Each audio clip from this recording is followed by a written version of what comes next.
De todos os seres humanos que já viveram neste planeta, segundo o historiador Rodrigo Peron, pouco mais de 70 pessoas tiveram o privilégio de observar as belezas da Terra a partir do ponto mais alto de cada continente. São 7 pontos. Escalar cada um deles é um desafio que muitos montanhistas tentaram e poucos conseguiram. E quem está bem pertinho de conseguir cumprir esse desafio é um cearense, do município de Monsenhor Tabosa, Rosier Alexandre, nosso entrevistado. Olá, Rosier. Olá, tudo bem? Mas antes de começar a nossa entrevista, vamos conhecer um pouco a história do nosso entrevistado. Descendente de uma família de agricultores e nascido na zona rural no pequeno casebre de Taipa, saiu do anonimato para entrar para a história quando se tornou o primeiro montanhista do Norte e Nordeste a escalar o Aconcagua, a 6.962 metros, a maior montanha da Terra fora da Ásia. Desses 7 pontos, você já chegou ao topo de 5 deles. Quais Exato. são? Já escalei o Aconcagua, que é a maior da América do Sul, foi a primeira. Depois escalei o Kilimanjaro, a maior da África. Depois escalei o Elbrus, que é a maior da Europa.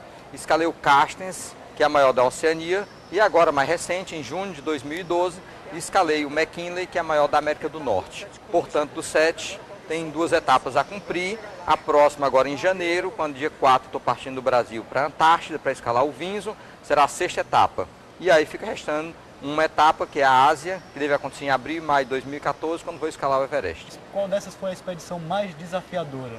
Se a gente falar politicamente, a mais complicada até agora foi o Carstens. É a montanha mais isolada de todas essas. Está lá na Indonésia, numa ilha, no meio de uma floresta, é uma floresta tropical, é a segunda maior floresta tropical do planeta, no meio de tribos selvagens, algumas inclusive canibais, e eu fui inclusive sequestrado por uma tribo nativa. Ainda bem que não eram canibais. Então, tanto é que eu fui o primeiro brasileiro a escalar o Carstens sem auxílio de helicóptero. Você teve uma infância pobre.